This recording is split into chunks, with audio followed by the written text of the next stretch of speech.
Hi all. This is a story that starts far, far away in Namibia.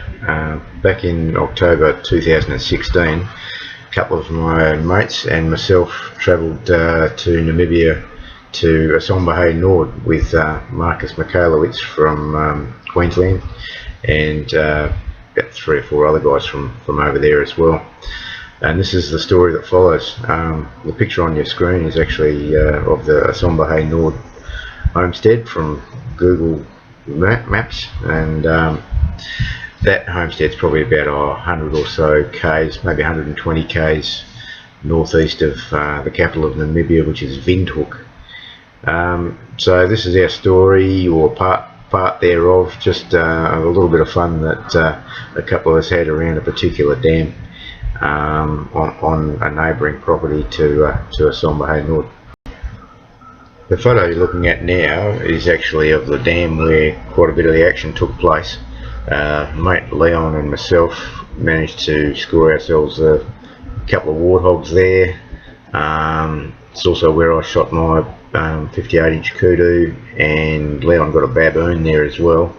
Yeah, it was a great spot, probably about 15 kilometres I suppose from the homestead and on a neighbouring property. Probably only about 1.5 k's from the boundary of another property there, which actually had no shooting on it, and we think that's where my kudu came from, given that most of the ones on the particular property we were on at the time don't get to live that long and grow that big before somebody pops them. To the right of the dam you can see the roof of a hide that's set up there for hunters to sit in and wait for game to arrive. This is the view from the hide. As you can see, there's a lot less water there than in the original photo that was taken out of Google Maps. Namibia had been in drought for about 2 or 3 years when we were hunting there. There was quite a few warthogs coming into that dam to water a couple of times we were there. Most of them weren't really, fantastic size animals, but we were sort of toward the end of our hunt when we were there, and these photos were taken. So Leon and I had a little bit of room left in our game bag, so we decided we were going to take one each.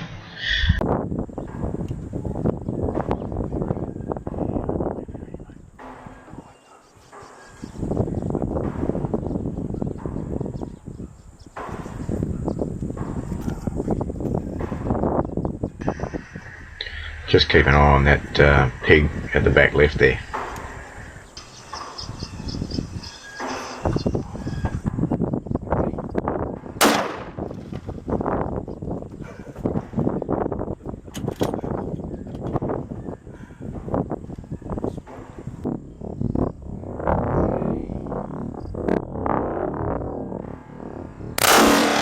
That's what happens when you shoot a warthog with a 375 Ruger. Okay, so after a wait of about 20 minutes or so, this pig here came in, sort of reasonable sized bodied animal, but without really massive tusks. But we weren't being too choosy at this stage, so it was my turn. He just popped one there from my Blazer rounded wing mag, and another 165 grain TTSX. You can see the first one there hit him sort of behind the ribs, angling in towards the chest, but whilst it knocked him down, didn't seem to faze him that much, and he ran off and consequently popped another one. Unfortunately, that death run seems to be a bit of a feature of the TTSX projectiles, at least the ones that I was using. They were going out at 3,170 feet a second, so they weren't standing around. The beauty, I guess, of the Blazer is just how quick it is to reload, and it wasn't really until I did this trip that I realised how quick it was myself. When I've sort of been producing that video, I've sort of gone back and timed what's happened there, and it's actually 5 seconds between the first shot there and the second. But if you listen carefully to the action being cycled, it's only actually 3 seconds after I fired that first shot that the rifle has been cycled and ready to go again. You can see in this bit of video here where that second shot has actually hit the Warthog sort of through the top of the shoulder there. And it's amazing, I reckon it would have only been about 2 minutes, and there was a mongoose on the scene, decided he was going to get a free feed. Probably only about 10 minutes after I'd shot that last Warthog that this other one turned up on the scene.